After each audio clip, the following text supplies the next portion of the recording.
Welcome to Lunch with the Lord. I'm Pastor Mark, and we are in 1 Peter chapter 1, and we are in verse 17 this lesson. But before we begin, Jeremiah 15:16, thy words were found, and I did eat them, and thy word was unto me the joy and the rejoicing of my heart. Now, last lesson, as we saw in verses 15 and 16, Peter here was talking about growing in progressive holiness, that day by day we grow in our life in holiness, in being set apart unto God. Why? Well, because we know that we are citizens of heaven, and we want to act as a citizen of heaven. And therefore, we don't want to act in the lusts and the desires of this world. So day by day, we grow in progressive holiness unto him. And then he says in verse 17, which we begin this lesson here, and if ye call on the Father, who without respect of persons judges according to every man's work, pass the time of your sojourning here in fear. And, there are two opposing aspects of God that are seen in this verse. And the first aspect of God is God as Father. And the second aspect of God is God as Judge. And some Christians, some people see God too much as a Father and not enough as a Judge. And then you have other people who see God too much as a judge and not enough as a father. And it's very important for people, especially for Christians, to have a balanced mentality towards God, to see God as both father and judge equally. All right. So he says, and if ye call. This Greek word for if, again, is first class condition, and it's in the present tense. First class condition, as we said before, means what? If and it's true. And coupled with present tense means if and it's true and it's going on right now. So Peter here is saying, and if ye call on the Father, meaning if and it is true that you are right now calling upon the Father. Now, Peter does not mean that right now, meaning at this very moment. But what he means is in this time of your life, during this time of your life, you are calling upon the Father, okay? And they were calling upon the Father not simply because they were, we are Abraham's children, therefore it's our duty to call on the Father. No. They were calling upon the Father because now they have a relationship with God through Jesus Christ. And that's why they were calling upon God. We're going to see that in verses 18 and 19, the next two verses, that the reason why they were calling on God as their Father was not because they were children of Abraham, but because they were children of God through Christ, through their relationship, through salvation, through Christ. All right? And then he says here, who, without respect of persons. Now, you'll have to give me some grace on this Greek word. It's a very long Greek word, and I hope I pronounce it all right.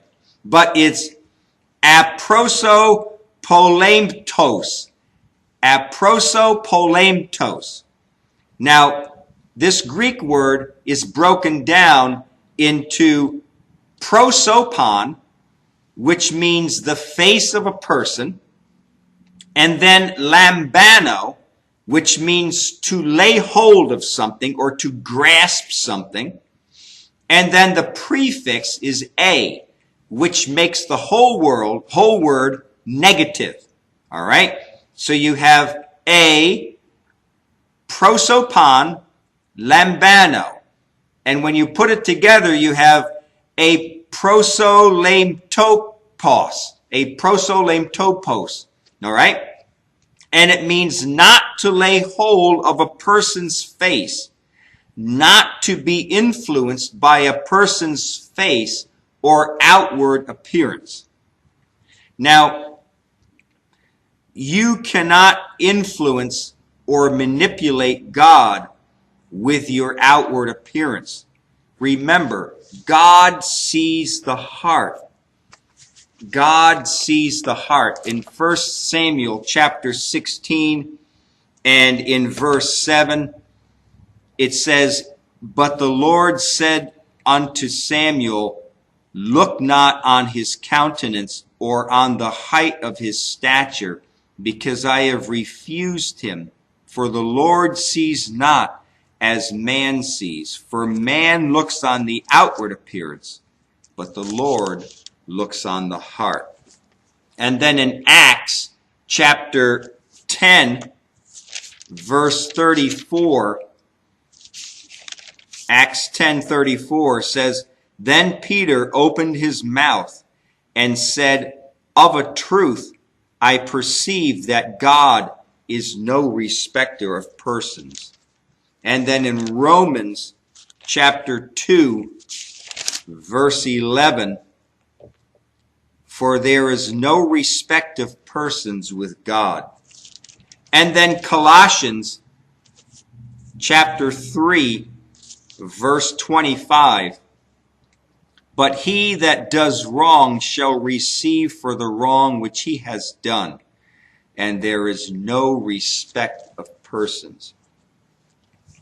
You know, because of our sinful nature, it's very difficult for mankind to not be influenced in some way by a person's wealth, stature, their car, their job, their upbringing, their education. These things always seem to cloud our judgment and to make it almost impossible for us to be completely impartial when we have to make a decision on something.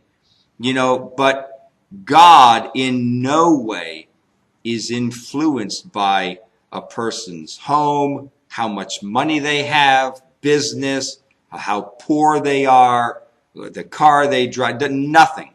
God is not influenced at all with any of these things. All right? And that's good. It's very comforting for us to know that God will be fair to everyone.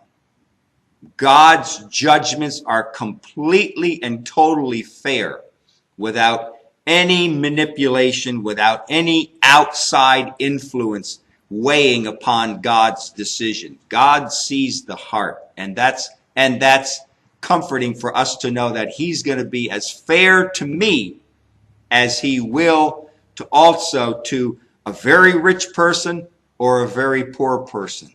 Doesn't matter. So he says here,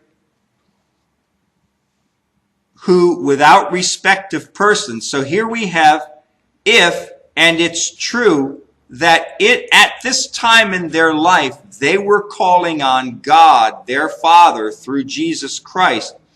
And this God is a God who is not a respecter of persons. He's not influenced by a person's stature or position in life. And then he says, judges according to every man's works. He's judges according to every man's works. And every person, saved or unsaved, will have to stand before God to give an account of their words and their deeds. Let's turn to Revelation chapter 20. And in Revelation chapter 20, it gives the account of the unsaved standing at the white throne judgment to be judged by God. So in Revelation 20, verses 11 through 13, it says, "And I saw a great white throne, and him that sat on it, from whose face the earth and the heaven fled away, and there was found no place for them. And I saw the dead, small and great, stand before God, and the books were opened, and another book was opened, which is the book of life. And the dead were judged out of those things which were written in the books according to their works. And the sea gave up the dead which were in it, and death and hell delivered up the dead which were in them. And they were judged, every man according to their works." And, you know, the unsaved will be judged according to their motives, their words, and their deeds. God will reveal all their good deeds, and God will take each unsaved person's good deeds, all of them, put them all together, and he will put them up against his one good deed. Okay? Against God's one good deed. What is God's one good deed? It's the cross.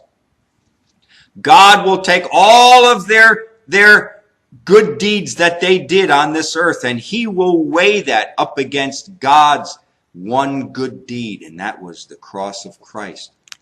Okay? And they will be found wanting.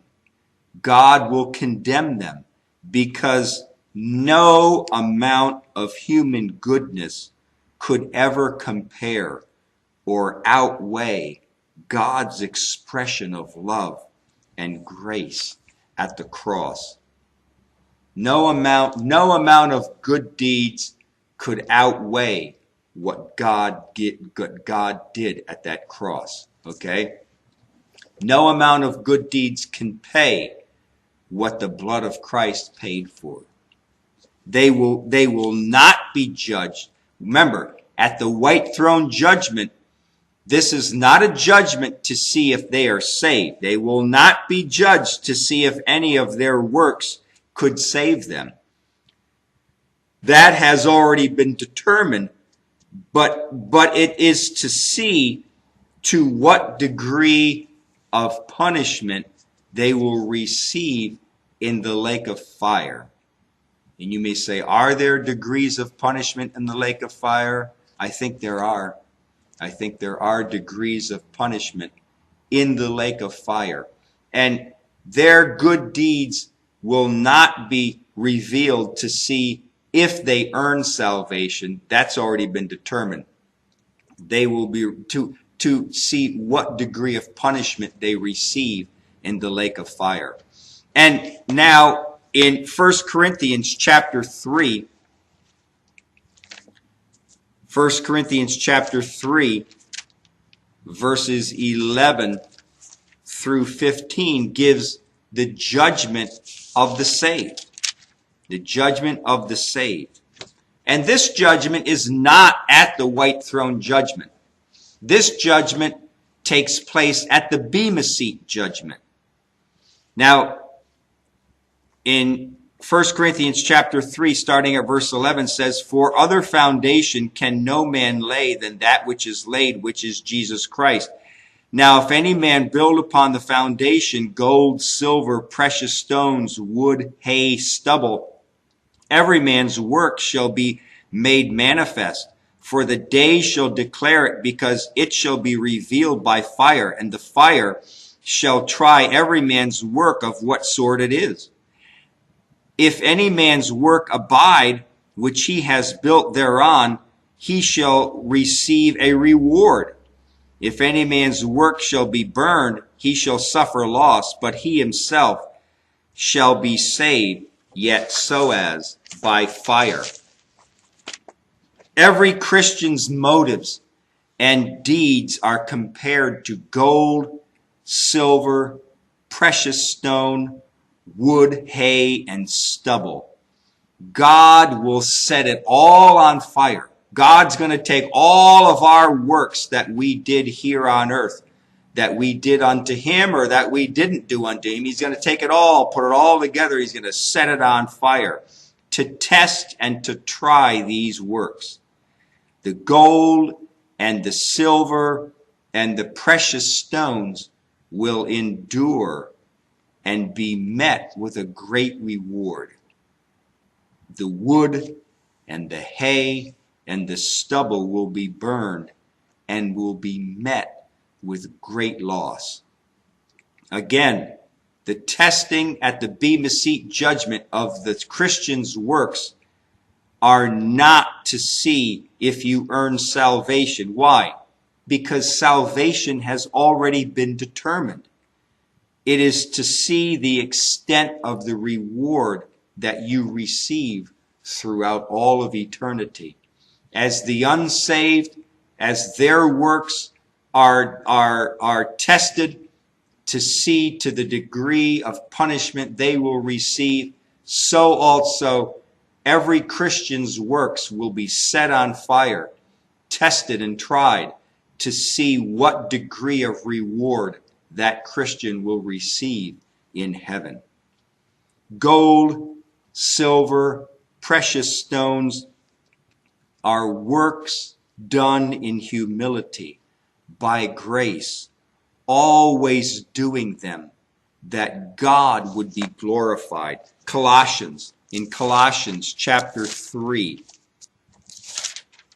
And this is the attitude, as Christians, this is the attitude we need to have as we live daily unto him, unto God. Colossians chapter 3 and verse 17. Listen.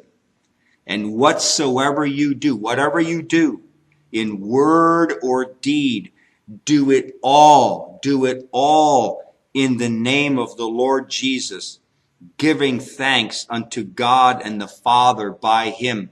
Now, go to verses 23 and 24, same chapter, Colossians 3, 23 and 24. And whatsoever you do, do it heartily as to the Lord and not to men. Whatever you do,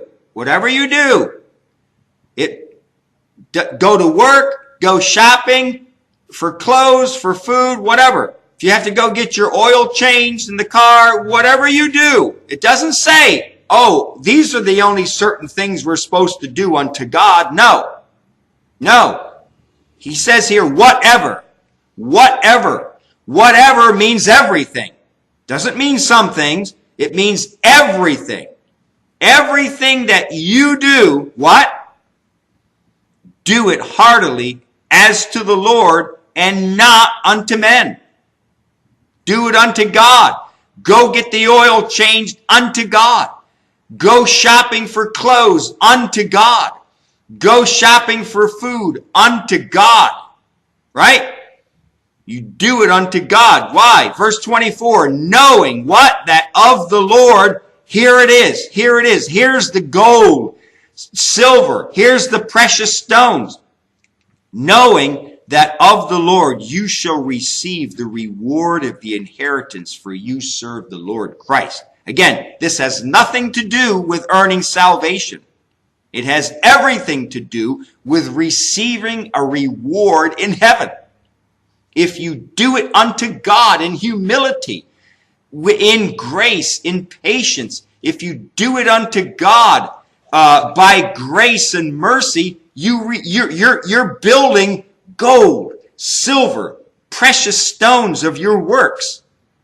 But if you do it unto selfishness, if you do it unto your own human effort and your own pride and arrogance, it's going to be wood, hay, and stubble. It's going to burn. Wood, hay, and stubble. All that we did for God in our own human effort. Just like Cain did. I'll serve you, God. I'll bring you my vegetables and the fruit of my labor. God says, I don't want that. I want the blood sacrifice. Everything that we did in our human effort, in our own wisdom and strength apart from God, that we would receive the glory.